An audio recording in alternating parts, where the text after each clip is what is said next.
Hey guys, it's Peter with the Odigo Club. I know it's been a while since my last housing market update, but as you know, I'm obsessed with data and we really needed more information to see what exactly is happening in the housing market and where it's projected to go from here. I just have to mention, if you have time, watch my last two videos on the market updates. Both of them were spot on, but I don't take credit for it because all I really do is regurgitate the best data aggregators on the housing market. In our December 2021 video, we predicted the housing market slowed down in 2022, even though the beginning of 2022 was hotter than any market we've experienced. We said the cause would be the mortgage rates rising, and this was before we had any increases. In April of this year, before the mortgage rates skyrocketed to the 6% range, we said the market would trend downward if it goes over 6 and definitely in the 7% range. Well, here we are today in September of 2022, and as we predicted, mortgage rates are over 6%, and according to Fed Chairman Jerome Powell, we are likely to see further increases in mortgage rates,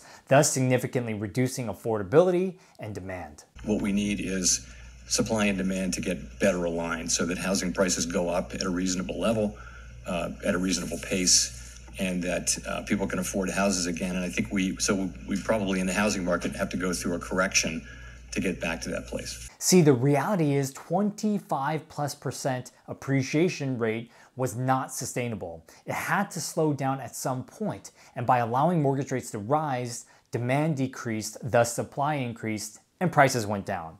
The Fed is causing this to happen to battle high inflation in the housing market. The point is not to crash the market because they do not want to topple the housing market, which toppled our whole economy in 2008, but rather to lower prices interim and then to lower mortgage rates again, which I do believe will happen, and then to have the real estate prices grow at a more moderate pace. Now let's talk about what is actually happening in our local housing market in Washington State. News companies and YouTubers are exaggerating our housing slowdown. We are far from a bear market. It is true, in June and July, the demand virtually stopped because of the shock of the mortgage rate increases.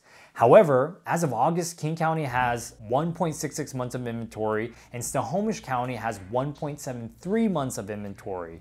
A balanced market is 6 months of inventory. In the short term, prices look like they are falling faster, yet year over year, King County is still up 5.6% and Snohomish 4.88%. Our last two listings sold in one day and another less than a week.